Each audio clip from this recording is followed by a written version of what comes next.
This week on Security Decoded, cyber attacks are now our #1 priority. We'll also talk about RSA conference and all the articles that came out of that. The latest exploits, and yep, Java has a new one, malware, Bitcoin, Firefox OS, and much, much more.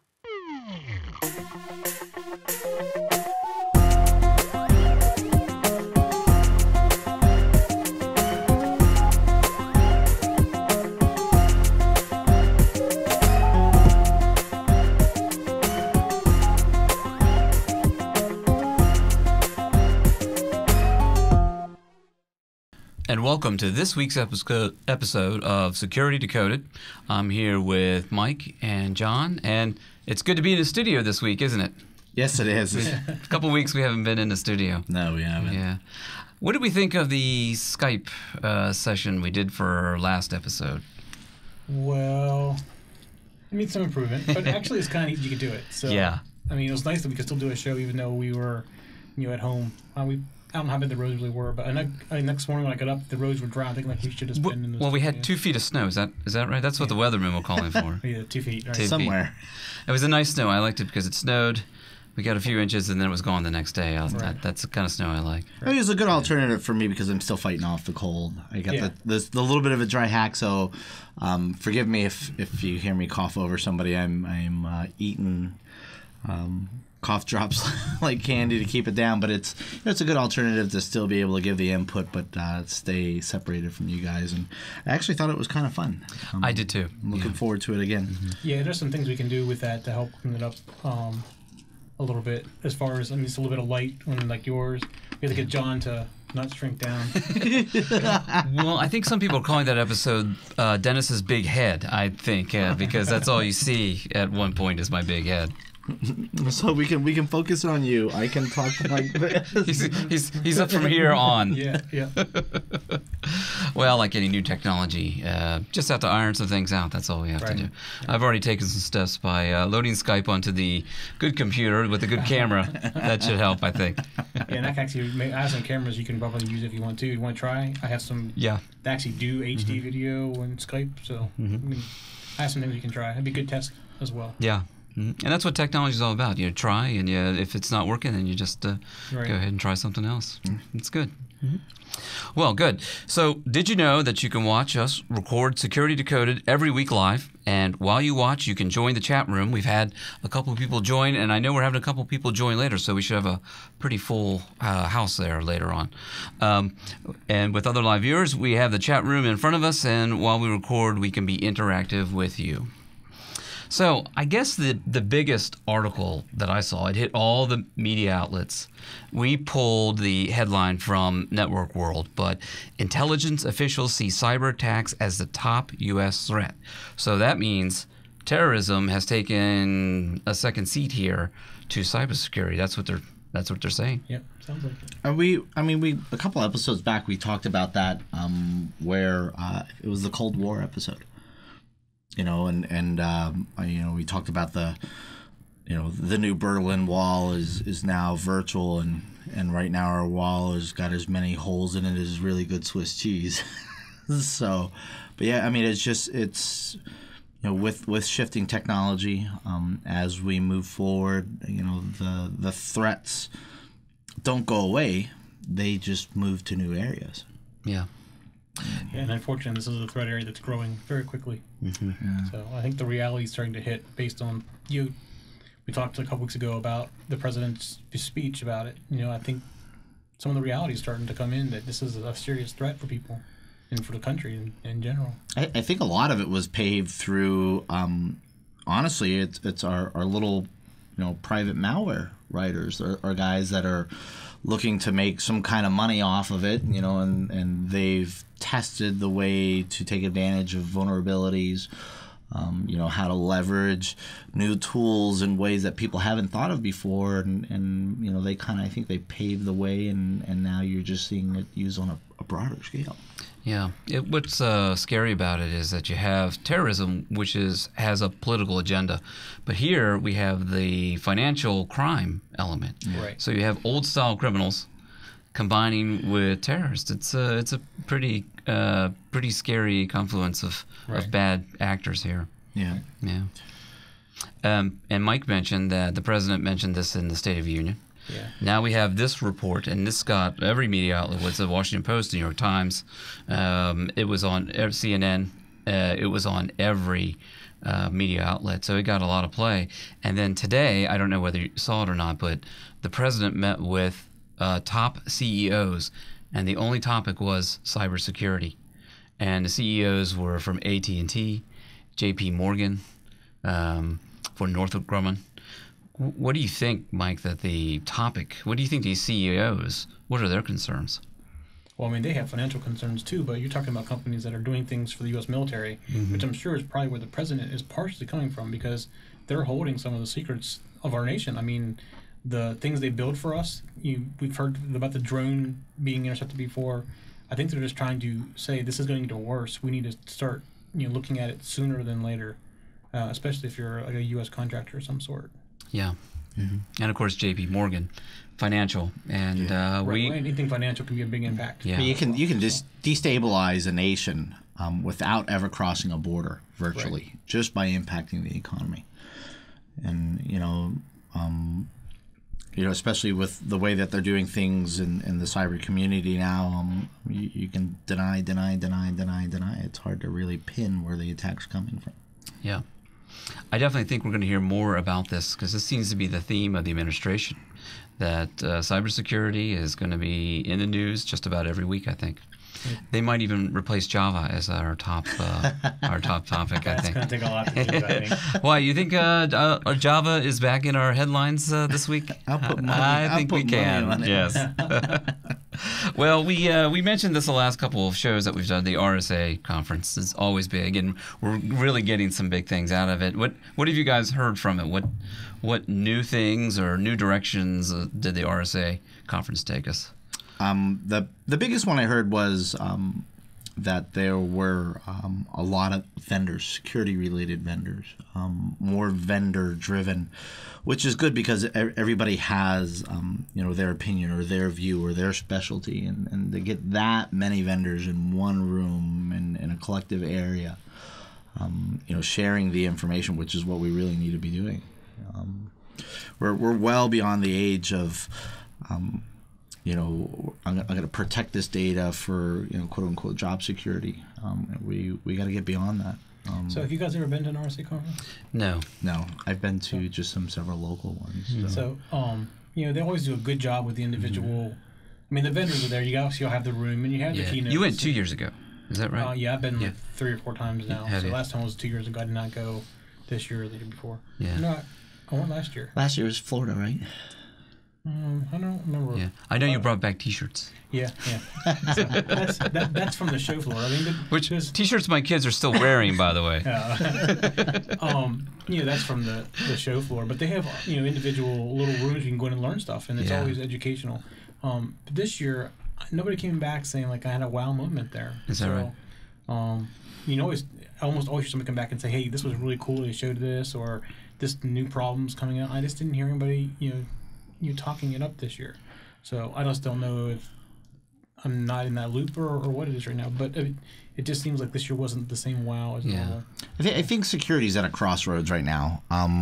We always talked about layered security in the sense of devices from the outside back. What do I have at the gateway? What do I have as I get closer to my user community? When we're finding that the types of attacks that we're most vulnerable to bypass all of that. So I think security is at a crossroads right now. I think as professionals, as an industry, we need to rethink and reinvent and move forward. And so I think that may be the lack of focus, because with this Mandiant report, you can spend as many millions of dollars as you want, and they still show how effective and how easy it is to get in. Right. And it was 2 years ago that the big thing at the RSA conference was their own hack. That's right. Yeah. Well, did you go to that one? Were you at? I was there at that one, and I believe that the year before it was talking about.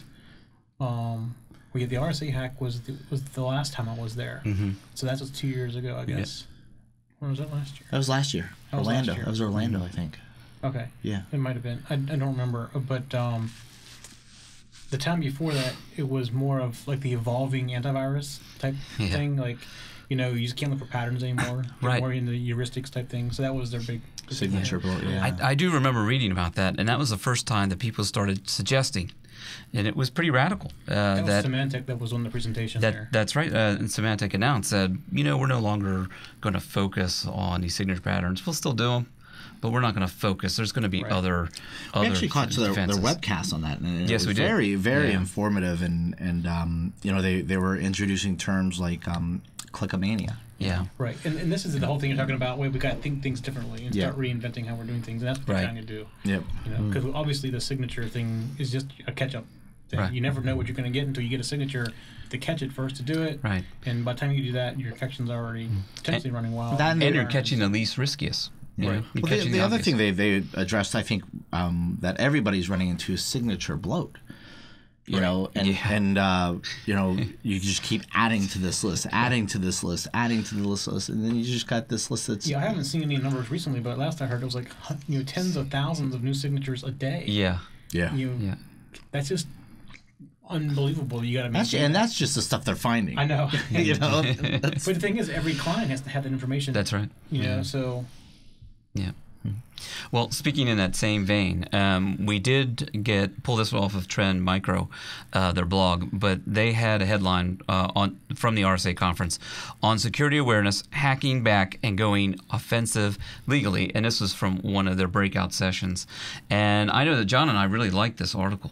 It talks about the same kinds of things, really thinking outside the box, getting away from those same old technologies. Right. And they were even suggesting go on the offensive. You got somebody attacking you, do your best to identify them and stop them and shout out, tell everybody else, and then that way they'll see the thing. I think you're kind of starting to see that with like Microsoft now. It's one of those things like you got to join the bandwagon, you've been hacked, but I think it's becoming more acceptable to get hacked. I may hate to say that. Yes. It's more acceptable to be hacked. But That would make a good headline. I'm okay. You're okay to be hacked too. I think that it's becoming more open. Like we don't got to hide that anymore. Somebody used to be in the past that companies would say, got to keep this quiet, can't tell everybody, or we're gonna lose customers over it. Well, now it's like it's just every day, but you're being more honest about it. And I mean, it could just be that they're being more open because everybody else is, and they want the same kind of press that everybody else is getting to. Who knows? I mean, whatever happened to the theory of defend yourself? And I think that's what more along the lines of what they're saying is in the past, defense has been prevention. Well, we've reached the point where we know we can't stop them. So, like you said, we're at a crossroads. Yeah. I remember this topic actually coming up in a couple of seminars last year about proactive hacking. That's right. That we were watching and trying to get some more information on how to protect our network, and it's been lingering, and now to reach RSA, I think it's taken that next step to the. And if I remember, the suggestion there was to do your own DDoS attack. Yes. In fact, to people attacking. Yeah. DDoS them back. That's right. Yeah. At least that way you have control over the attack, so you can turn it off and stuff like that. That's right. Before it happens to you. Yeah. At least you can tell what's going to happen. And I think that ties into our first topic, which was, the government saying, we're under attack, we're under attack, we're under attack. And now businesses are saying, yes, we're under attack, we got attacked. And this is what happened to us. Yep. And the article that Trent was talking about on RSA that I think piqued really good interest within Trend Micro and the analysts that they sent was they said that there's appeared to be a larger emphasis on the human factor, which I'll beat that one to death. But you got to adopt an awareness program. Our first and number one and best security tool is your user. That's right. Actually, it's the best security tool, but also the worst. Yeah, vulnerability. Worst vulnerability. That's right. Yeah. But they go into the article, and then Dennis has it really well highlighted in the notes. And if you want to put it on 7 highly effective habits for an awareness program. Yeah, that'll be on the show notes. Yeah. Well, I think it's worth it going over a couple of these, but a couple of them have organizational buy-in. I think it's very important everybody starts thinking about security. More creative endeavors. You're thinking outside the box, thinking different things, saying, hey, antivirus, it's run its course, maybe, And then gather metrics, that's the old one, I think. But you want to have the right kind of metrics, I think. You do, yeah. I mean, metrics only tell the story that you wanted to tell, right? It's funny to talk about RSA because last time I was there, I think it was the last time before, I was actually sat in one of those classes, and it was called Metrics for Bunk. Yeah, that's right. So, it's all in what you do with them. So. That's right. And then, John, I know you probably want to speak to this one, but be the department of how. It just, when I first started working with Mike and Dennis, that was our philosophy. Our philosophy was never to say no. If anyone presented us with a challenge, to accept the challenge and provide them with the best possible solution. And I think security as a whole needs to do this. It's real easy to tell everybody no. It's real easy to tell everybody stop this. But all you're doing essentially is bringing a problem to the table. They need this type of access. They need this type of application. For you to say no, now you're giving them a problem when they're coming to you for a solution. Right. So, take on that challenge. Hone your technical skills. Yeah. And bring solutions to the table. So, security needs to be, not your security department, but your department of how. How can I get you an effective solution and protect the network at the same time? Yeah, I think that there was a quote in that article that said, let security be a key part of solving business challenges, not an obstacle to it. Yes. Yeah. Mm-hmm. The next headline, a new exploit kit in Neutrino. This one comes from Trend Micro as well. And I guess the culprit here is Java. Oh, here we go. There we go. Back to Java. That's the new latest Java vulnerability there.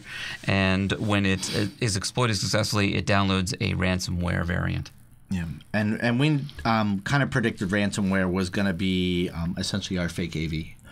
Last year, fake AV really crippled the net, just bombed everybody with you're infected, and just locked out several essential things that made it difficult to clean. So ransomware stepped it up this year.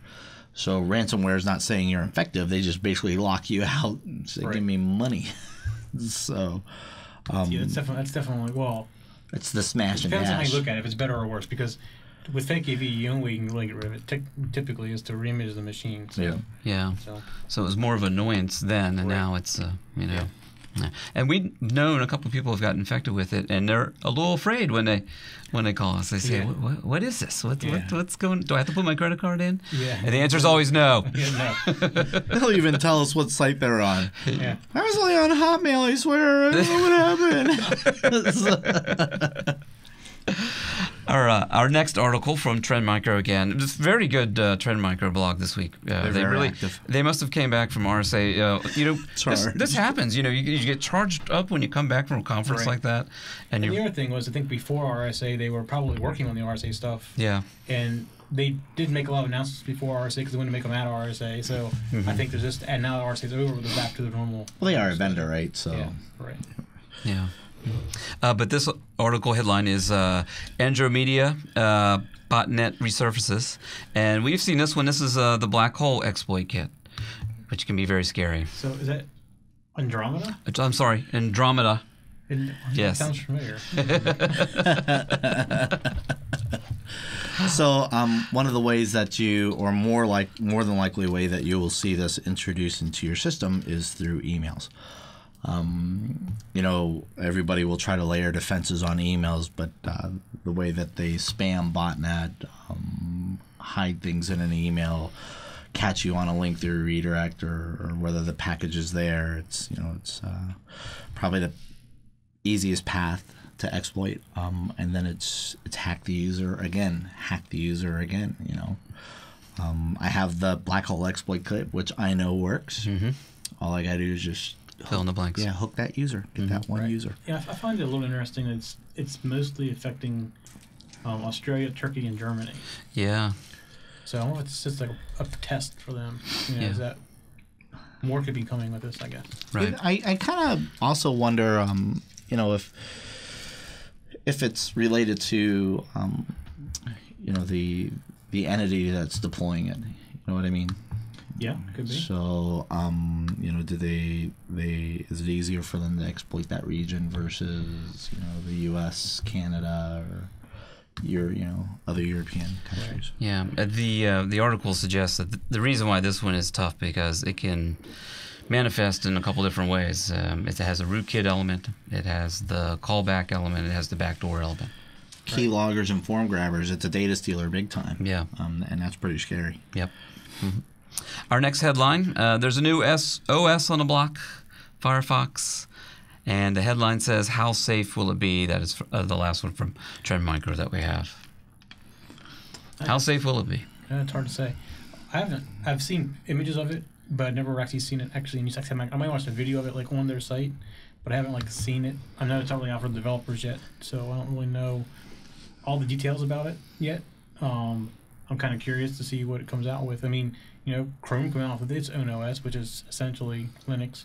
Yeah. With Chrome on top of it. So is that what they're doing? Are they running the same type of thing? I don't have any of the details. That'd be kind of interesting to know more about it. Yeah. And that's how you can tell how it's going to be exploited or exploitable. My biggest thing is to get it out of their hands. They know what they want. Right. But you get so focused on your own baby that you can't see your own flaws, right? Everything it's your child. That's why you it's get out pretty. the developers. They need to get the developers out there and start testing it and things like that. Yeah.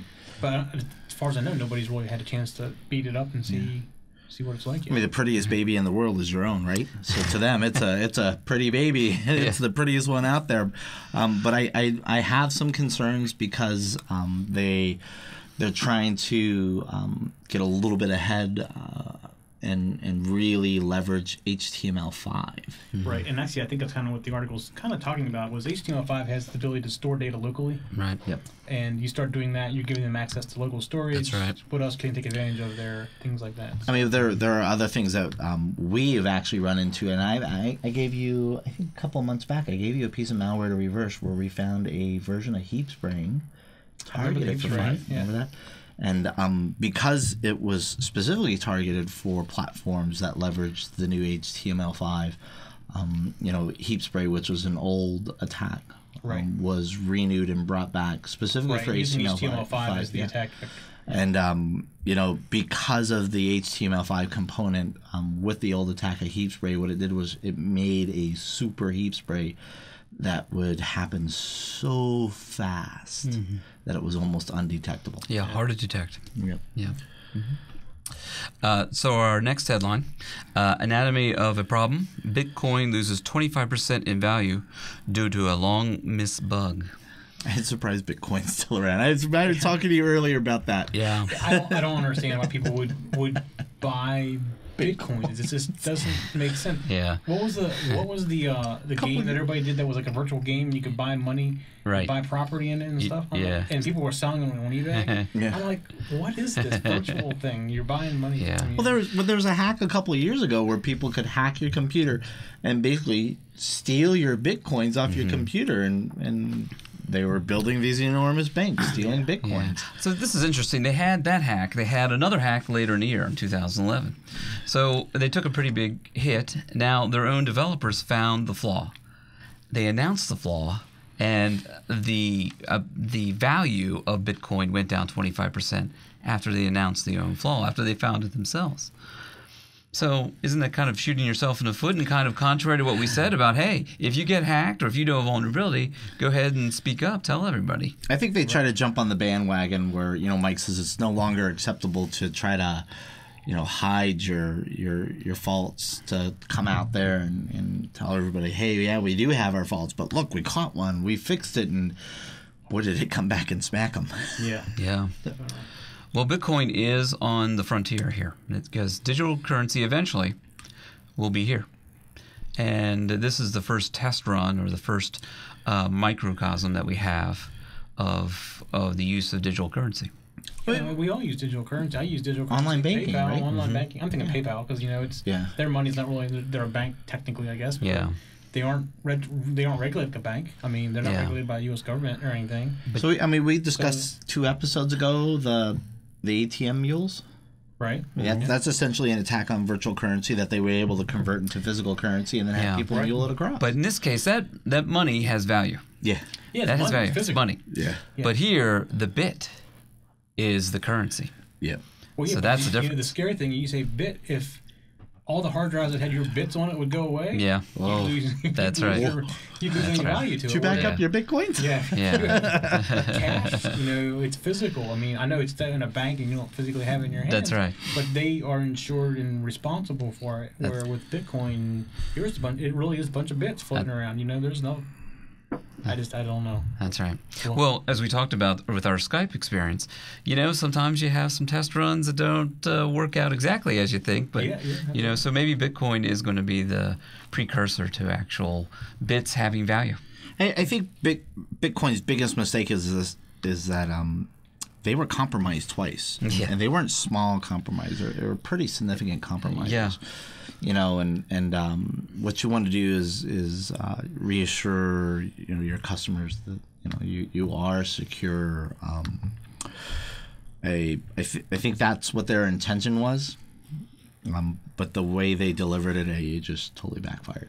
Yeah, and you know, I just remember the game. I was thinking of Second Life. Remember Yeah, the that's game right. Second Life. That's right. Where Yeah. you could buy property and build houses. I mean, but it's so different than World of Warcraft, where people are mining for gold and they're going out and they're buying things from people. You can sell the virtual gold, yeah. Yeah, no, exactly. So, Yeah. well, in the virtual world, in this case, with WoW, they have an auction in there. Yeah. But people are selling items in these worlds on eBay. I mean, it's people are paying money for this stuff, and it's just real cash. bits. Yeah, it's Not only that, you know, there were a couple of lawsuits because I remember there was a husband who had a second life. He had another wife in the second life. Well, the real wife found out, took him to divorce court and said that he's cheating. He's got a second wife in a digital life. Can you imagine that, George? Yeah. I believe that they declared that was not an actual relationship. Sounds like a Judge Judy show. Yeah. Those are the end of the Trend Micro headlines. Now on to Naked Security. This one comes from Naked Security. In fact, same thing with Naked Security. Very good stuff on Naked Security. We had a good time going through those articles today. Adobe tells Windows and Mac users to install critical security updates for Flash and AIR. Air, yeah. So yeah, I think this takes care of a vulnerability that can allow remote execution. So well, here's the thing with Air, Adobe Air is for executing. I mean, it's basically the scripting language in a shell. So you write your script, you give it to people who have Adobe Air installed, and they can run it on Windows or Mac. It's like a portable. It's similar to Java in some ways. They're very portable. So they gotta allow some things to run because otherwise it's useless as a language. So I gotta say, there's going to be a possibility for vulnerabilities, I think, in Air. Java and Adobe, to me, as far as their exploits and what they lead to, what their end results, they almost come hand in hand. For as many things as you hear Java, I bet you I can find the same thing for Flash. Right, and that makes sense because they're both allowing code to execute. You know, Java's a language that allows you to execute things on your operating system, and so is Flash. I mean, Flash is using the Adobe language, the same thing that Air uses. So the same vulnerabilities are going to exist across all those, and that's just how the products are very flexible. You can write and create programs with things. That's what they're trying to. Yeah, and the good thing of it is that the new release and the reason why they're really pushing for it is because it's not to just secure a vulnerability. It's actually to secure a real-world exploit where they see this being exploited now. Right. And so. Yep. So Krebs Security had an article that said, "Help keep threats at bay with click to play." So we finally have some solutions to Java and Flash. Yeah, and this is good, and I try to keep these two articles closely related because we're coming off the heels of, the Flash and the Air patch. So what Krebs on Security did a really good article, and if there's an article in here that you should really read, I really highly recommend that you go to this one. But it talks about limiting your web browser plugins like Java and Flash. Can help block attacks from committing your drive-by attacks. Most people that we see get infected don't even realize that they're being infected. That's essentially what we would call drive-by attackers, where they're not doing anything malicious. They're not going to inappropriate websites. They're going to legitimate sites, and they're getting these drive-by infections because of the fact that they have Java and Flash enabled as a browser plugin to automatically execute. Right, and you can change that, and it says you can't do it in Safari yet, but you can do that already in Chrome. I know I've seen it in Chrome and Firefox both. Yeah, they said so. The ability to disable the click and play feature is built into Chrome, Mozilla Firefox, and Opera, and they said, and it's available via an add-on in Safari. And not only do they let you know which browsers it's available in, the article tells you how to do it. Yeah. It tells you how to disable this. So if you disable the auto run feature, what it does is if it runs into an instance where it requires Java, it requires Flash, instead of auto running it, it'll populate a box with options in the box that will say, do you want to execute this? So you can make a decision on whether or not you want to run the Java component or whether you want to run the Flash component. It's almost like your automatic updates. Yeah. You know, hey, I got an update. Right. And check it out. So I mean, in some ways, I kind of do this the way I surf now is, I use Firefox as my main browser. And if I go somewhere... We talked about this 2 episodes ago. Right. Yeah. I do not have Flash or Java running in that browser. Yep. If I get somewhere where I need it, then I go to Chrome. Yeah. But by that point, I've made the decision that I'm willing to take the risk of going to that Chrome browser. Right. And Chrome has a little bit better control over Flash and Java, I think, as well. A little more sandboxing, so I'm not quite as at risk with that. But I don't find I see many things that I can't do. I mean, YouTube is one thing that I can't do. But most things work just fine being safe in a browser that doesn't run Java. It's actually a good test. If you want to know if you'd be affected by not turning it on or off, is try a browser, turn it off in one browser, and if it doesn't work for you, go back to the other browser. I got to say, I think the biggest impact to it is more the social media sites, because everybody loves to link a video or... Yeah, but I use social media sites, except for YouTube. It's the only one that doesn't seem to work. So, and then like Mike says, you got to test it out. But I think the biggest disappointment is the one browser we didn't mention. You mean Internet Explorer? Hey. Well, that's you could do it, but it's difficult. Very, very hard. So I have to ask, are you surprised by that? With as much bad play as you're getting, the worst thing you can do is make something hard. You know what I mean? You would think they would do. Do you know what version is IE10 any better? Well, they said IE10 tries to remediate this because they use their own version of Flash. They're not actually using Flash. They have something that helps reduce. So I'm going to go back to something that Apple recently did, which was go to the Java site and say, you get your Java now from Oracle. We're not going to maintain our own because we can't keep up with it. Yeah. Right. So now it's Microsoft trying to create their own problem by trying to maintain their own version of Flash. I guess. Yeah. I can see that happening. I think they should learn from somebody else who already had this problem. Now, I did load 10 on Windows 8, and it's pretty good, but it's hard to configure. And things, as they get further away, aren't in the place that you start looking for them. So. Right. I think the thing is they're trying to make it easier for a home user like my wife. Right. But the problem is you make things. But it makes it more difficult for. Yeah. Makes it more difficult for us and makes it less secure typically. Yeah. It does. In that same process, because they don't want to present you with these questions you're not going to know the answer to. Yeah. So they just try to do everything for you. We said it something like last week where just because something is more convenient doesn't mean that it's more safe. That's right. Yeah, it's actually the opposite. Yeah. Usually.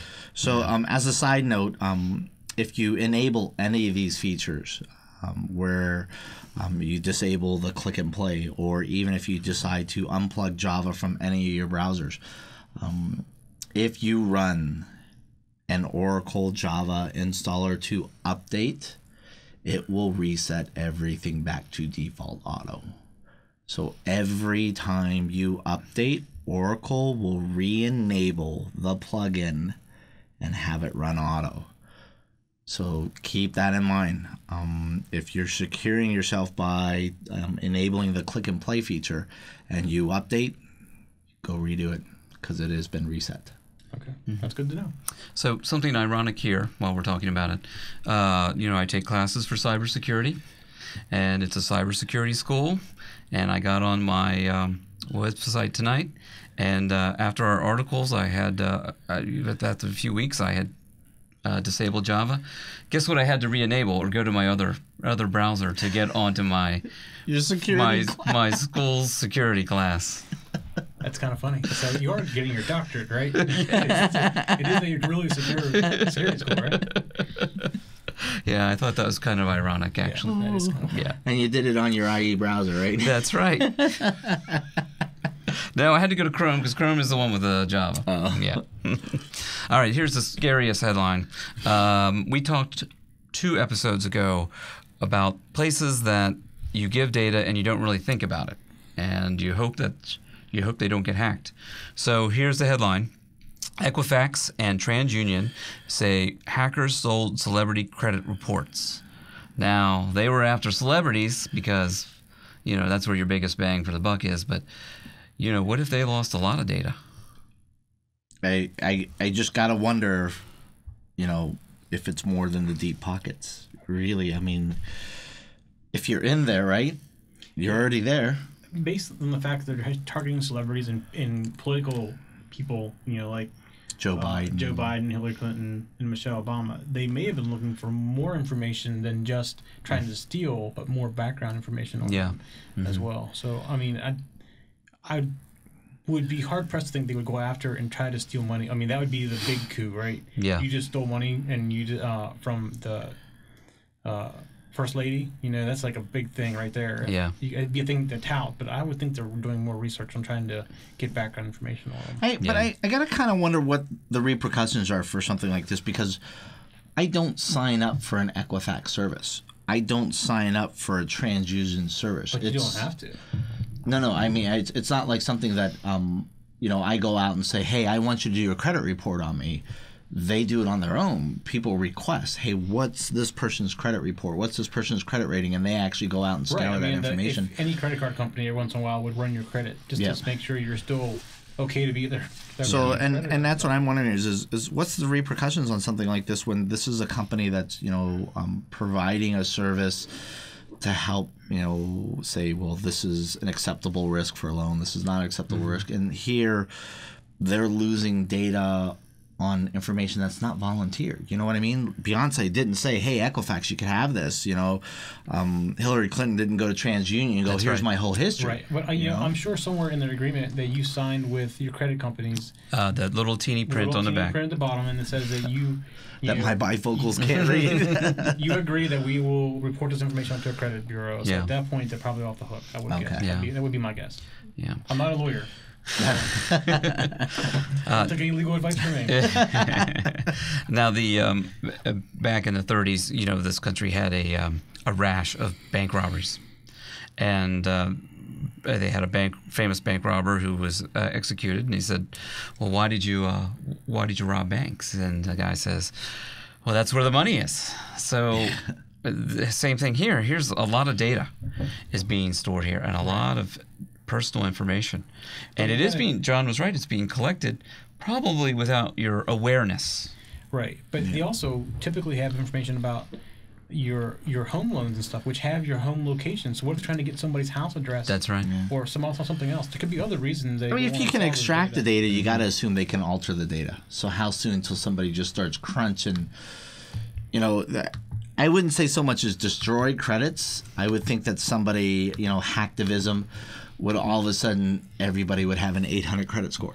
You know what I mean? Yeah. You qualify for everything, and then all of a sudden everybody's got the American Express Black Card. Right. Well, we had the Bitcoin example that you could fluctuate the value of something if you had control over it. Yep. Yeah. Mm-hmm. So Colin Powell's Facebook account has been hacked. So even the general isn't safe from hackers. But this article is pretty funny. It said, well, maybe the general should get some better support in picking out passwords and other basic security measures. So what do we think about this? We think that Colin Powell got hacked. Well, I would hope that he has pretty decent security policies. Yeah. I mean, just the fact that he should be restricted. I mean, he shouldn't be allowed to put anything in there that wasn't really safe. But look, it could have been a personal account. So you just never know. But well, there was a little bit of hacktivism at work here because it was a slight at George Bush. So they replaced pictures and added funny captions and things like that. The intent wasn't to steal data. It was more defacement. Defacement. Actually, I just saw it was Facebook. I'm sorry, I didn't see that. Oh, yeah. So I just got to say it. This is not surprising. I think the shock value in all of this is the name. Yeah, I mean, again, it's not surprising. He's not an IT professional. Yeah, exactly. Yeah. He's probably forced to put this password in that he probably does not like to remember. Yeah. And at home he's gonna be like everybody else and make it as simple as he can to remember it. So. Yeah, I think it was General 1. I think that was probably the password. Our next headline is Evolution. Microsoft moving past the Patch Tuesday update cycle for its Windows 8 apps. What do we think about this? I think it's very good. I think it's a very good move on Microsoft's part. So there's a lot of debate, but until you get the official statement from Microsoft, but the Patch Tuesday I think was primarily intended to help manage enterprises. When you release patches and you release them on a regular schedule, you give enterprises the opportunity to test against test and dev environments, make sure that apps don't break before you roll out to production. Yeah, but probably what they're seeing is most large enterprises that would do that have some kind of management system in place, whether they're using the Microsoft solution or something like BigFix. Right. Do patch management. I actually think it's a good idea. That's how most vendors roll things out. That's iPhones or even the my Nexus 7 gets updates very regularly, and I'd rather have that than wait for a month because there's 3 weeks where I could be vulnerable to something. That's right. So they identify the threat, but doesn't go out until a couple weeks. That's right, and the problem is that's 3 weeks for somebody to write something before you put a patch out. And like Mike says, it's Patch Tuesday. Why they didn't get rid of it a long time ago, I don't have an idea. I just don't know why, because most environments still control it. They have like a WSUS server, or they have an enterprise management tool like BigFix or Altiris or something, where they're going to store the patches anyways. They're not going to release them on that Tuesday. They're going to release them when they're ready for it. So now what you're doing is you're actually giving cyber criminals windows. So they have now opportunities of 30 days to hammer out something as fast as they can, and then just wreck. Right, and you see that happen. It happens that something's announced, and in a matter of 12 or 24 hours, something's already out there, and there's not a patch for it available. Of course, the AV companies generally try to get involved in that too. Right. Yeah. But they shouldn't have to do that. And then came the creation of the term out of band. Right. Yeah. Well, we're going to do an out-of-band patch. So, with this adoption of a continuous cycle, you don't have to worry about out-of-band. Right. You have a problem, you fix it, you shoot it. You have a problem, you fix it, you shoot it.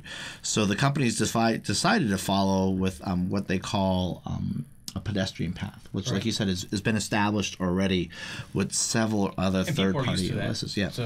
So by simply releasing updates as they're ready. Yeah. As needed. And you can turn off auto update if that's not what you want to do. Right. So that option still exists as well. Yeah. Now, 4 months ago, we had a Java exploit identified. They said, well, can't get the patch out into a couple months. Well, it didn't turn out to be a couple months. They got it out fairly quickly because it turned out to be a big news cycle, and it was bad publicity for them. Right, and I think Java and they almost told everybody, too bad. You'll get it when we're ready for it. Yeah. Well, they're waiting for the end of life. That's what they were doing for one of their 6. 6, which they said they were going to stop patching, which they just released the patch for. That's right. But Java's becoming a pain point. You know what I mean?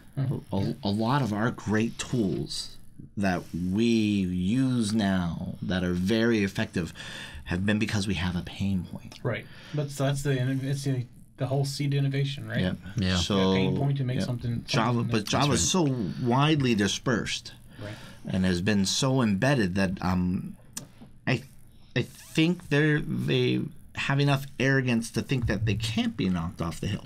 Yeah, we got a problem, so let's deal with it.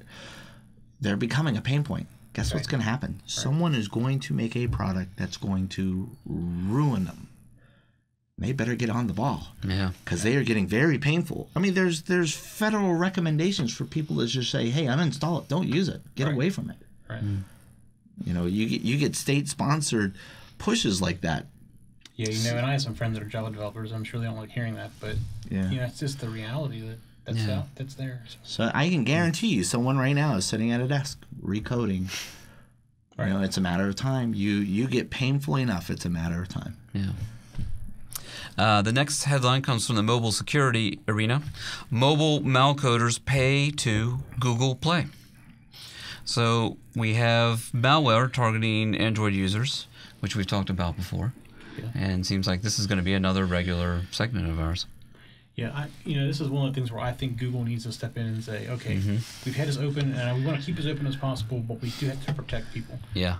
So now I will say their base operating system, like in 4.2, that's newly out, is very good. It's getting much better at protecting things, but now they need to take it back to the source. So that's taken care of on the store. And what I don't understand is why don't they go to somebody like Lookout or one of those other AV companies for Android and say, hey, we'll work with you if you come in and scan our apps as people upload them. Right. To see what's going on. Yeah. So. We talked about this because you do Apple development or app development. I'm sorry, for iOS, right?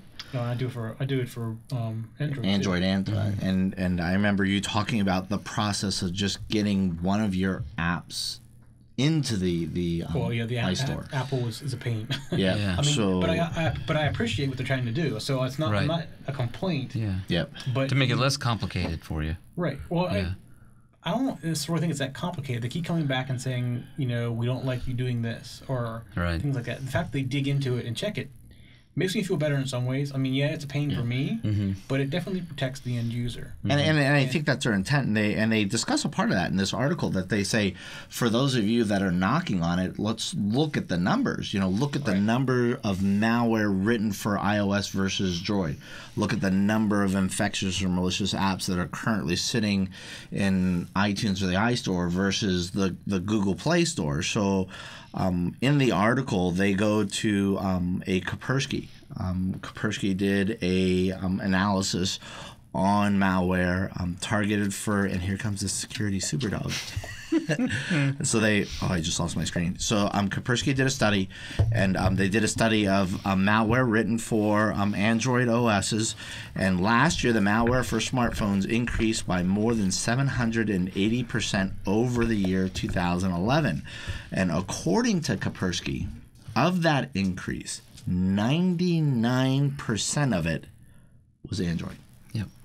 So here, as painful as iOS may be to get an app up on their store, for good reason. You know what I mean? And that's why you said that maybe Google needs to do a better job because you want to maintain the open source. I think it's time they got to look at that a little more. I mean, may not need to go as far as Apple, but if they would at least scan the app when it's uploaded, I think that would be the first step. You don't have to go through and tear it apart and see what it's doing. You just scan it, make sure it's not going to do anything malicious anywhere. Yeah. What if they increase their requirements? So it says in the article, a very good article. We should check that on the show tunes or on the on the show notes.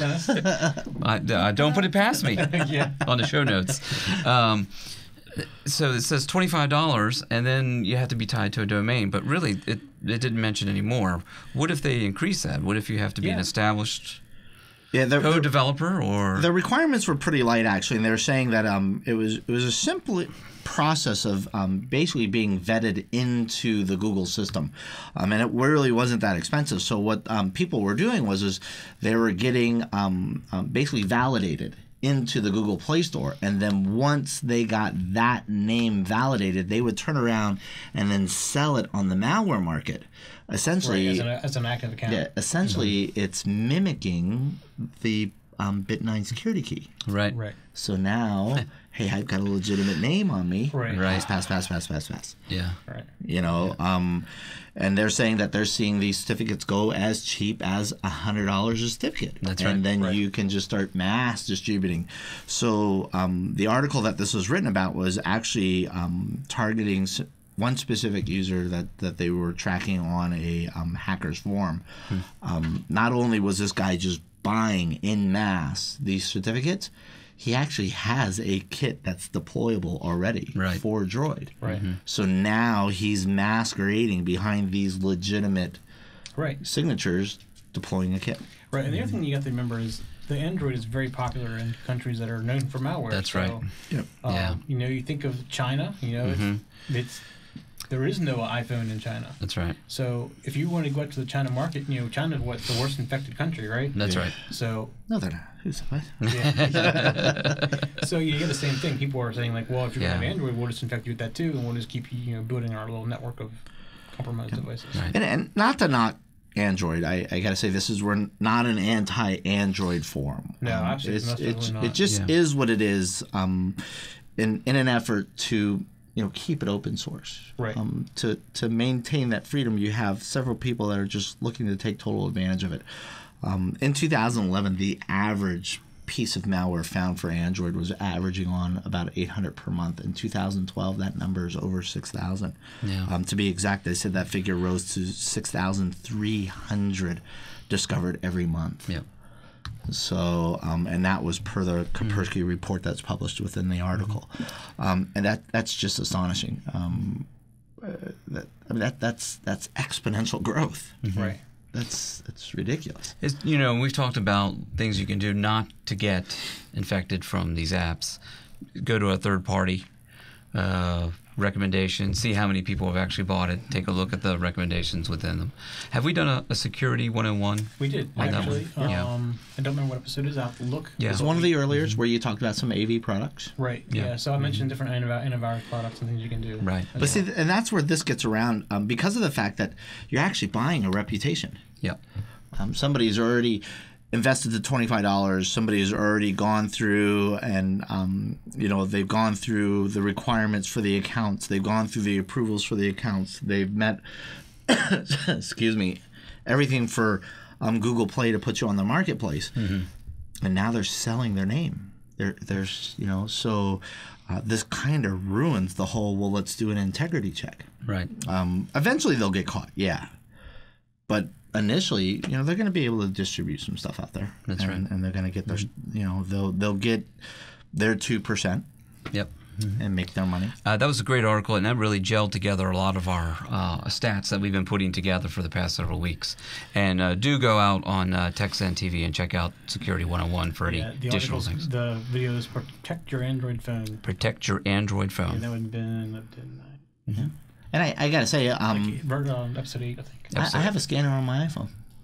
Yeah, actually, you can get Lookout now on your iPhone. Yeah. Too. So, and what the scanner does on my iPhone is it basically does an integrity check of any app that I have on my phone, and it will tell me if it doesn't like a behavior, if it's a suspicious behavior, and then it. So, are you running Lookout? Is that when you're running? I can't. No, I can't remember. I'm sorry. I didn't know. I know Lookout existed. Lookout's really good too because it'll email you every week of what it thinks your phone's doing too. Gives you like a report. Right. Lookout's what I put on my wife's phone. Yeah. And it gives you iPhone. iPhone. And it gives you the ability to decide whether or not you want to dump the app or keep it. Right. Yeah. My favorite. This is my favorite article this week. And the picture is great. You have to go from the show notes, go to this article. iPhone thief posts picture of himself seemingly smoking pot on victim's Facebook page. So what we had there was a young woman who lost her phone, and she checked into her Facebook account, and there's a picture she did not post of a gentleman who we're assuming is the thief, and he was smoking pot on this picture. So what could this young woman have done to prevent this besides not lose her phone? You said it was Facebook, right? Facebook, yes. Well, lock your phone. Did she have a password? She did not. She did not lock her phone. And also, don't use the so world's strongest password of 123. First thing is put a password. Well, the article did say that she did not actually lock her phone. It was an inconvenience. It said. Actually, I have a picture of the guy. Oh, good. And the $100 bills he has in his hand. Yeah. So, yeah, unless you want your phone taking a picture like this, make sure you put a password. That's right. Yeah. And what can you do if you lose your phone right away? You can. It really depends on what kind of phone you have. Yeah. So, it's an iPhone in this case. iPhone in this case, if you have, you can actually go out and log into your Me account or whatever your iCloud account is. Mine's still .me. And you can wipe it remotely. Yeah. You can also do a Find My iPhone if you're going to try to get the police to find it. And that's something that's big right now happening in New York. Yeah, and it was in New York City. It was in New York City. Yes. So they may have told her to do that as well. Yeah. But they're getting very good about finding iPhones up there, apparently. Now, if you're on Android and say you have Lookout installed, you can remote wipe and remote find your device. Yeah. But if you do not have any AV installed, if you go to Lookout, there's a thing called Plan B, and it will allow you to download Plan B to your phone, and then basically it turns on the beaconing feature, which I think allows you to wipe it as well. Right. So it's called Plan B. Yeah. Now, how about your Facebook and LinkedIn? And should you change accounts in, or? Well, I would change the password at a minimum. So anything that you have stolen, and you might be one of those times that John has talked about, just go ahead and change all your passwords. Yes. Yeah. Hopefully it's not the same password for every account. Because it's the whole thing.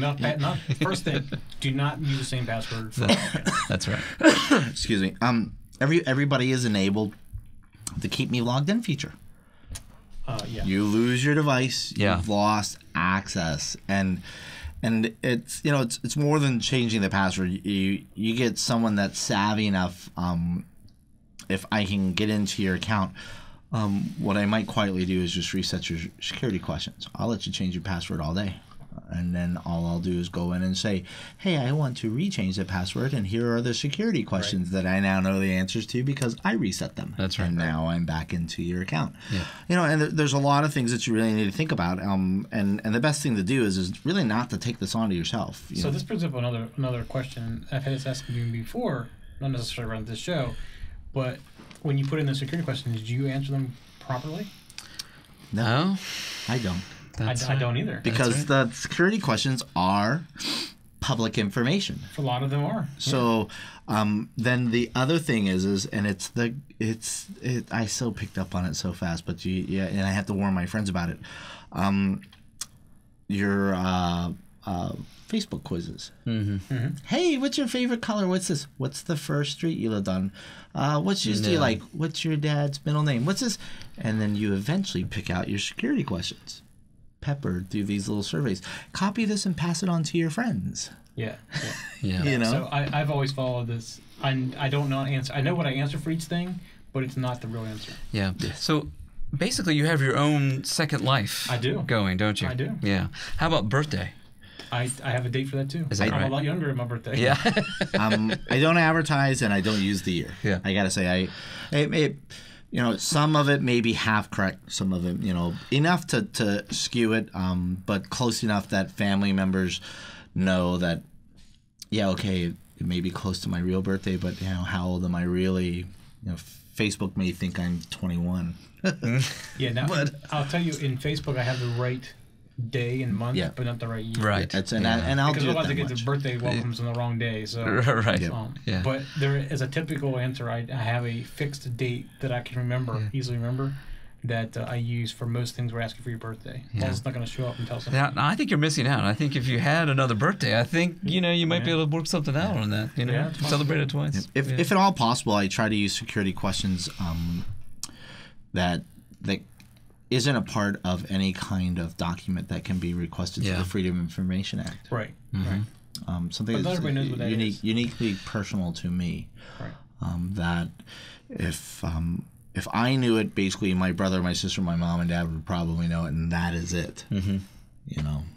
So, but things like maiden names. Those are, I think, the worst security questions that you could ever That's do, right. and it's almost probably the most common one. What's your mom's maiden name? Holy smokes, are you serious? Yeah. Yeah, and that's easy to get. Yeah, You know? you might as well put 1, 2, 3, 4 back in there. Right. Right. Exactly. So, Also in that article is a great link that says, check out other goofs made by criminals. And this is just another great link. But they had the burglars who went into to rob a Starbucks or internet cafe. And they had logged into their Facebook page before they did the deed, robbed them, but they forgot to log out, so it was just easy to find them. And this reminds me of that goes in the stupid criminal. That's right, yeah. But this reminds me, in the early days, I used to work a help desk overnight, and I had a friend who he got robbed. And during the day, he went home to sleep. Criminals came in, took his computer while he was sleeping. Took his computer. They eventually found his computer. They went to prosecute. And on his own computer, they had a file, a document that said, things we have stolen. And the computer was on the document, everything they stole that day, and everybody else. And they ended up with 10 counts of burglary, So why robbery. would you even record that? I don't know. What good does it do you to record what you've stolen? Trophies. Well, it's all the human element, the same bad things that are good and things that are bad kind of intermix here. You want to be organized, but there are some things you shouldn't be organized with. Yeah, I I need guess. some thank you cards to everybody that I stole from, right? That's right. And before we get to our malware, you can get Security Coded delivered automatically to your favorite device by subscribing to our netcast at your favorite podcast directory like iTunes. Also, subscribe to our YouTube channel to get regular updates as well. If you listen to Sticker Radio, subscribe to get your Security Decoded automatically every week. We also have a Twitter account that you can follow to get the latest news and information. You can find all the details by going to securitydecoded.tv. Trending malware phishing. This is another one of my favorite articles here. Germans bombarded a malware attack. Shipment firm caught in crossfire, forced to suspend email address. Yep. I will go ahead and say the name of the company that's on the email because I've been practicing, and I haven't gotten any other word right tonight. Luftfahrtsendung. It's their equivalent of UPS. Yeah. Wow, ours is a lot shorter. Yeah. So we have seen this before. People want their packages, and it's very enticing. I think our companies were, what I mean by our companies, U.S.-based companies like FedEx. FedEx has a global presence. This German company didn't. So, it took a little while for it to make its rounds to these other delivery companies. But I think somebody found out, says, hey, if we can trick so many people using FedEx or UPS, let's do a regional.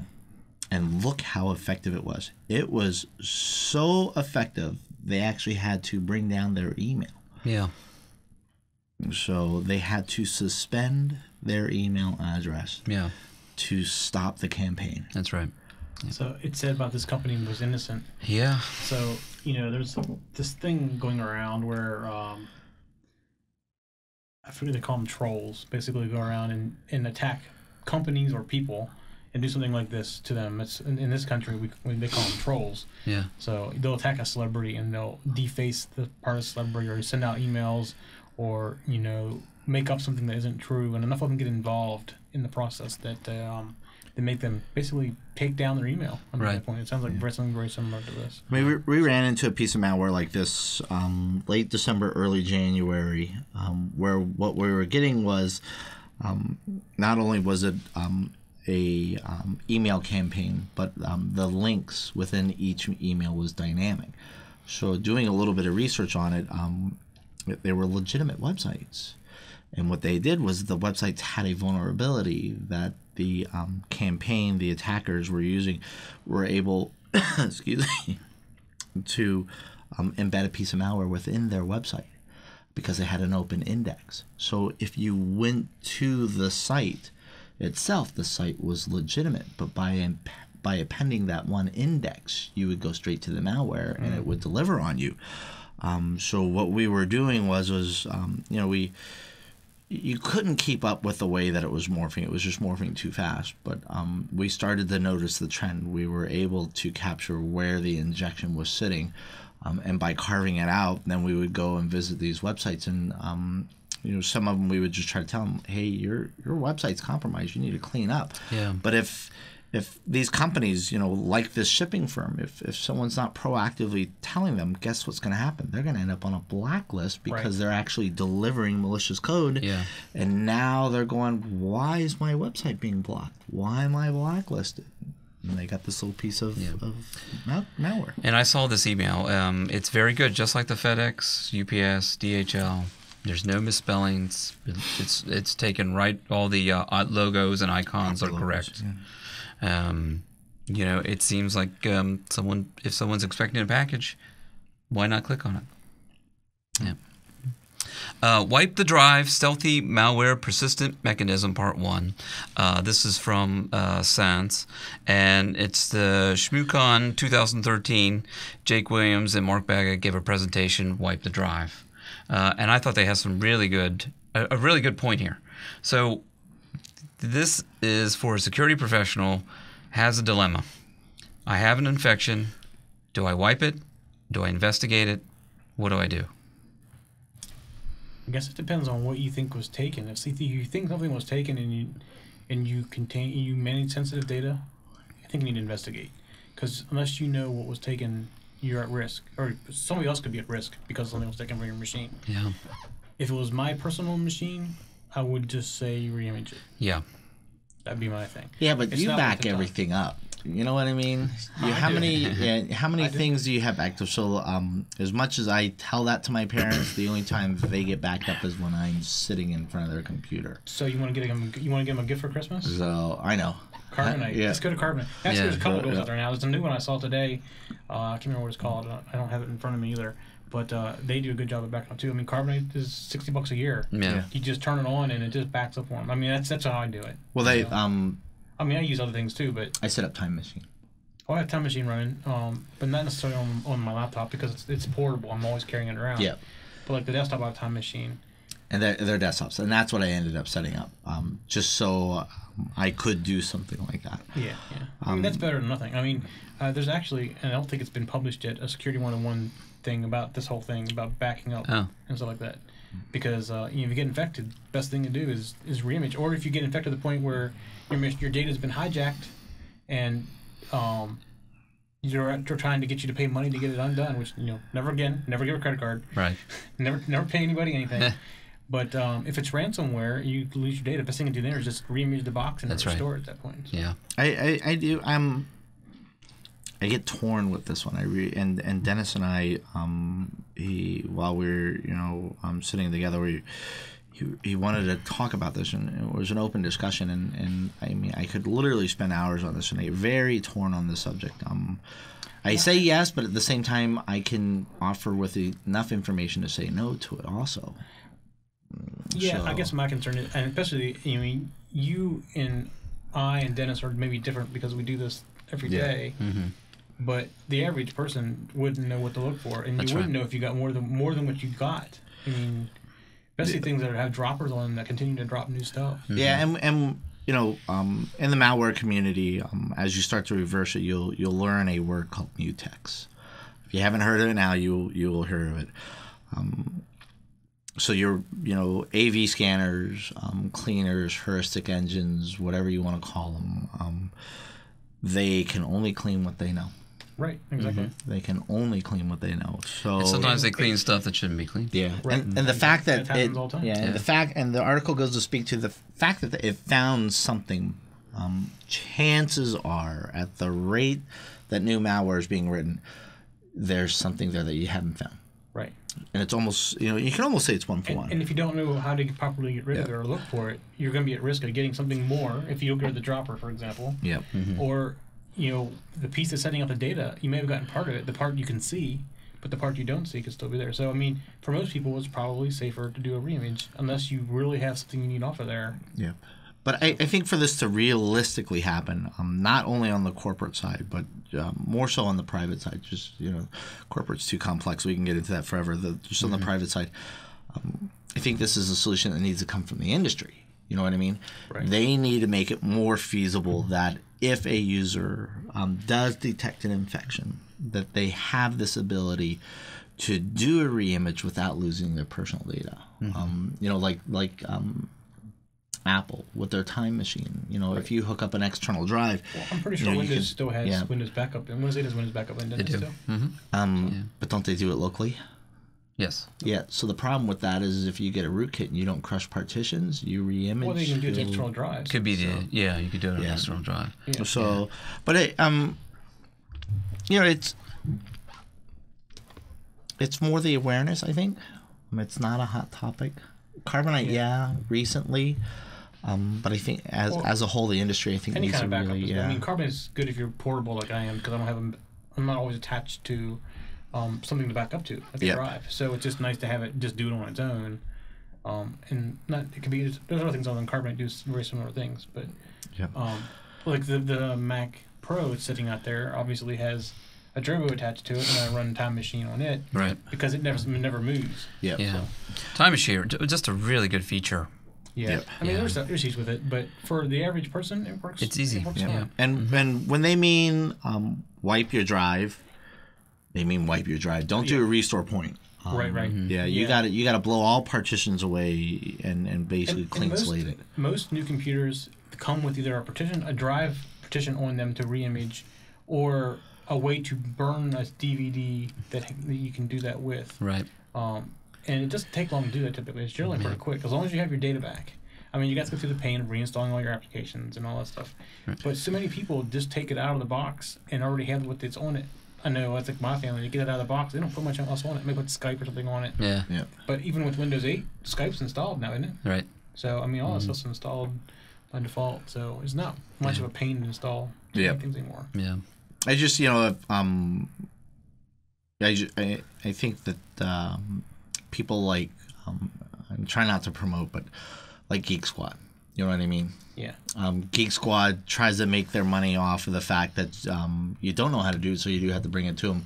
When I think that's a disservice when you have things like the Wise Guys or Geek Squad, or we have a few local companies here like CES, where they should be teaching people how to protect themselves by making sure they do backups. Yeah. So when they do come into them, a reimage is really all they need, and they can do a reimage and then push their personal data back on, and you're good to go. And I think you'll win more people over if you start to show that I'm here to really help you. Right. And that's an industry change that needs to happen. Absolutely. So what is the answer to this question? I've asked it a lot. People will come say, "Oh, I can't boot up my computer," and I'll say, "Do you take backups?" How often? No. It's almost always no. Actually, it's not even no. It's what is then you can just see it across their face saying, blank stare. "Oh." It's like, is it really that bad? Yeah. Did they set that up before I pulled it out of the box? Yeah. A couple good things in that article is basically it says, if you look in a registry, you can basically see the malware infections that have happened throughout the past. And I thought that was a very good point in the article. File association hijacking, which we see all the time with fake AV.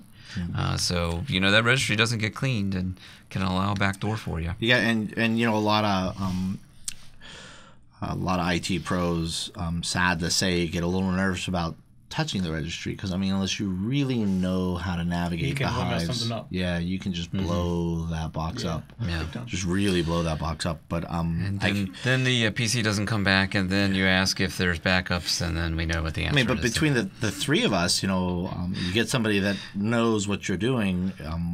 There have been several times that I found an infection just because of the fact that I know what to look at the registry. Yeah, right. I mean, you get good at that. I mean, the average person's not going to know that kind of stuff. Yeah. So that's So I put this article in here about Google Doodle celebrates Douglas Adams and Hitchhiker's Guide to the Galaxy. Remember, don't panic. And I think I put this after this article because we just said, well, as long as you have backups, but don't panic is is the feature here. They said the same thing that the previous article says. Reimaging infected computers is much quicker and more reliable these days, but it's often overkill. So you can still take ages and be pretty inconvenient for your users. So, it's the same kind of thing here. Don't panic. It's probably not as bad as you think, but you can always re-image if you have to. And I gotta say, there are apps out there like Norton Ghost and things like that. So old reliable. Yeah. Where you don't just go back to your out-of-box disks, or you don't go to your recovery partitions. Once you've established your baseline normal computing, it's a pain. I mean, Norton Ghost is probably the best way to do that. Yeah. But the average person's not going to do that. That's correct. And that's what I said. That's where we need a shift. And you get a product that is more user friendly, end user computer friendly. Not tech, but end user friendly. Where they can establish that snapshot and create their custom image. Yeah. Norton Ghost, the evolution is incredible. Still for techies. Still, not for the faint of heart. And if you're on a Mac, you can do it with other free tools on the Mac as well that are work very similar to what Ghost does. Exactly. So. Yeah. But the old days of Norton Ghost, you really had to think about it. And if you made a mistake, it was gone. It was gone. Yeah. Gone. Yeah. Yeah, definitely do a backup before you do anything. John found this article, and this is a new feed. We haven't gone to them before. I don't. Correct me if I'm wrong. The Next Web. Yes. Have we feeded from them before? I think so. Yeah. But we found some great stuff on there today, and this was actually something we were working with. So this is a real live attack that's happening now in the wild. Despite its efforts to fix vulnerabilities, Yahoo's mail users continue to report hacking incidents. And it's pretty bad. We've been monitoring it for a couple of days now, and it's out there. So you got to think about this. So what we're seeing is numbers in the hundreds, and that's our view. Right. That's not the global views. So for us to see the numbers in the hundreds tells you this, and I'm not talking 100, 200, in the hundreds. Multiple hundreds. Yeah. So where Yahoo Mail users have been seeing that their accounts have been broken into, and this was probably first recorded late January 2013.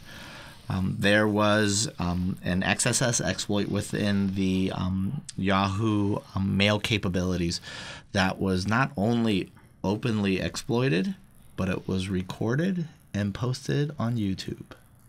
Oh, great. And it taught everybody how to do it. And he even put in his notes, take this and use it. Yeah. Now, I played this. We watched the video. 2 days ago. We found it. Yeah, and then all of a sudden we started getting a whole bunch of them. We were getting bombed, and these weren't botnet accounts created to spam. These were actual compromise accounts spreading the vulnerability. So within the compromise account, not only will it steal your contacts, but it will also check recently sent and your inbox, and grab addresses from any email out of sent, inbox, and contact. Yeah. Craft an email with just a link, and the link is a bogus link. So the link reported in the article that they've seen since January is an MSNBC. The link that we recently went after today was Fox News. News. And they did a real good job of spoofing it. But at quick glance, you're like, oh, okay, I'm legitimately there. But then within a couple seconds, you go, yeah, this page is really hokey. They got it close, but not exact. Yeah. So you'll start to pick up on the small things. But what it does is it tricks you long enough that what happens is that when you redirect to the fake page, your Yahoo Mail account, if you're actively logged into it, is immediately hacked. Immediately hacked. Yeah. So the compromised accounts are being locked out. And then when the users try to regain access to some of their accounts, They are given a bogus number. When they call the bogus number, they reach a bogus help desk where they speak very poor English, and for $100, we will restore your account.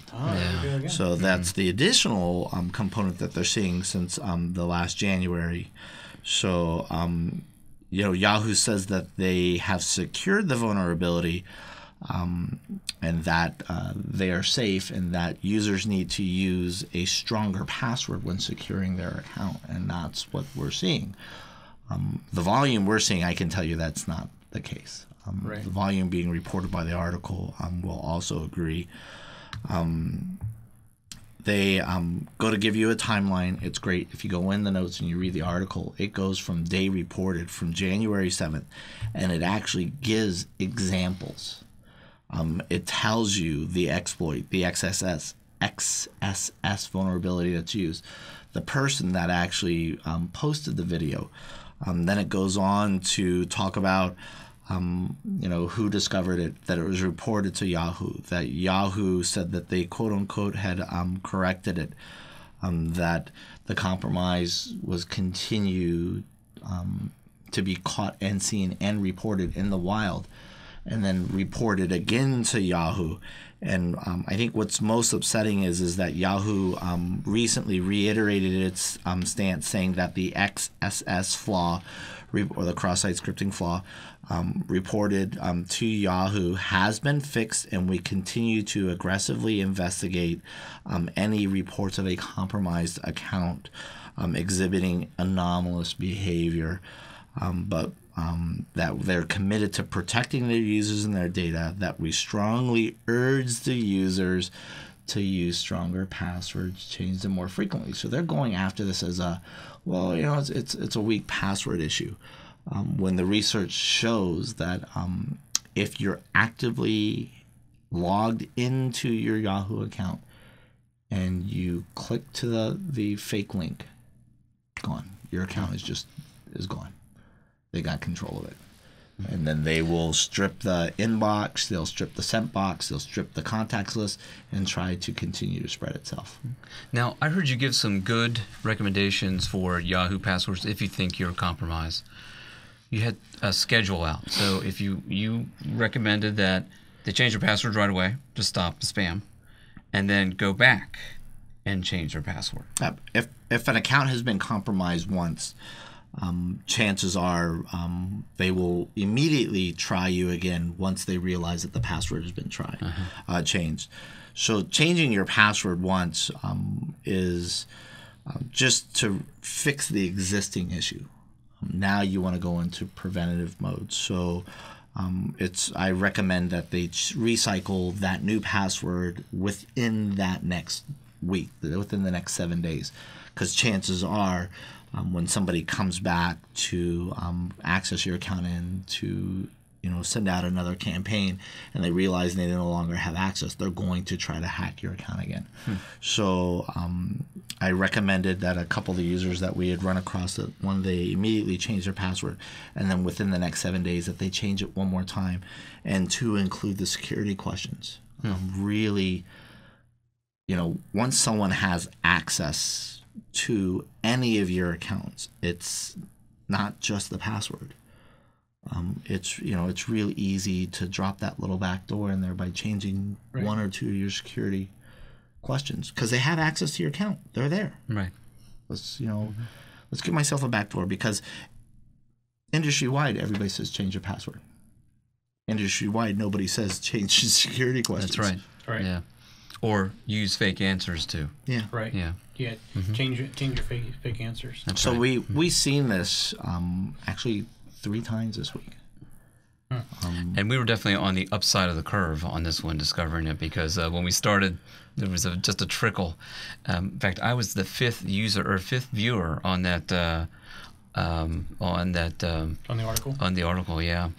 So, and then by the time just a couple of days pass, and then there's quite a few people who've already viewed it.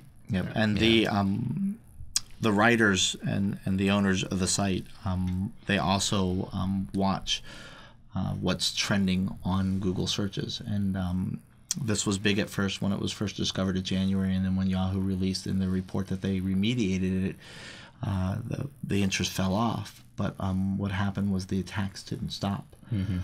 So they said they noticed a significant increase in people searching again. My specifically Yahoo Mail account has been hacked. How do I fix it?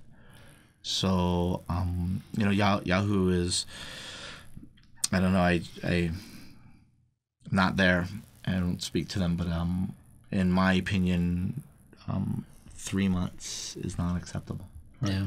And three months of the same behavior is not fixed. Yeah. Right. Well, it's because they're making everybody that was working at home come into the office now. I think that's probably part of the problem for Yahoo. You know, they keep changing the design of the site too. So yeah. So for show notes from this show, contact details and more, go to the securitydecoded.tv website, where you can get show notes and watch all the other episodes of Security Decoded. While there, check out the other great shows at TechZen TV.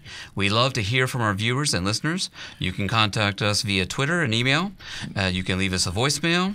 And we've had a great show with lots of great show notes, and definitely check out those show notes. Yeah. Now, before you get to your question, I actually want to show you guys something. So I'm going to bring up my computer. Okay. And a couple weeks ago, we were going to do the Harlem Shake thing. Oh, yeah. Yeah. So have you seen the Easter egg? No. Okay, so if you go to YouTube, and you have to type it in. You can't, if you do the Harlem, you can't select it. You got to type the whole thing in. And keep watching the page. See the YouTube starting to move? Yeah. The Harlem Shake. Keep watching. It gets better. And there's actually, I think there's music playing. No. Oh, that's pretty good. I like finding Google's Easter eggs. They're really good about dropping their little ones around. We might even have to change the name of this episode, actually. That was the... Yeah. We were talking about doing that before. Right. One was popular, and then... Yeah. So my question of the week is, there is a technology that's going to help us eventually with security. We just don't really know what it is. So if you could envision something or create something, what would it be? Now, or something that's on the horizon, either one. I think that quantum computing is going to be the security savior here. So if you can beat the hackers, you can do it by processing it really fast, instantaneously. And that's what quantum computer is going to do. It's just we have to get the price point down to something that's usable. But you also got to think about a quantum computer will allow them to reverse passwords. That's right. That faster. But you always have the edge because you have that split second. You send the information, and there's your split second right there. And you should be done your transaction by then. So hopefully they won't figure out a way to do that. Right. Yeah. Well, I'm sure they'll crack somebody's password. That'll be it. Yeah. Well, have you seen the machines they're building now with all the graphics cards in them? Yeah. That are using to crack these passwords? That's right. Yeah. It's a whole rack full of video cards. Right. It's pretty crazy. Yeah. What do you think, Mike? What technology are you looking for, or what do you think that's going to be out there? Or I think we're headed in the right direction. I think the devices that watch, I'm going to use FireEye as an example, but there's lots of other devices like FireEye that are watching the traffic. They basically are running what you download. So it sees what you download or what attachment you get, puts it in a VM and runs it. And when your quantum computer idea is where that comes in, because it can do that really fast. Yeah. And it happens so fast that you don't really notice the difference as a user. Yeah. It doesn't seem that slow to you.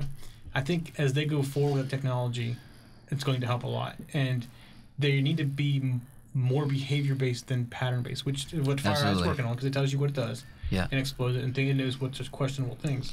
I think that's the direction that we need to head, because and I think it needs to eventually go down to the computer level, not necessarily the network level, right? The client level, yeah. The client level. Yeah. And I know there's people working on that stuff too. So I think that's what's going to help us, because the patterns aren't going to work. Right. Well, we see all the Trend is now has their smart pattern out, and it's the same thing. It looks more for behavior. It's got the signature patterns there too, but really behavior. So I think we're going to see a lot of that. I mean, that was one of the topics from RSA where typically security is I'm going to make the super egg.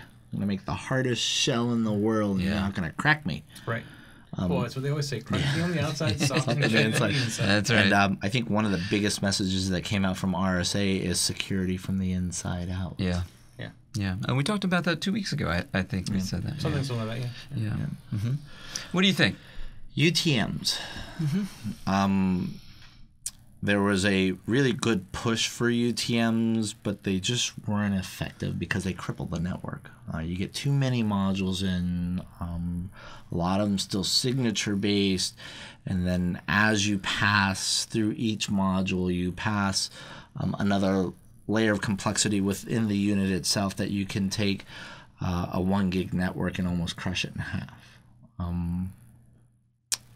I really think that you learn through your mistakes. So I think they backed off from that too quickly. I think they need to learn from their mistakes, and I see a lot of potential in UTMs because of the fact that it's no longer perimeter defense.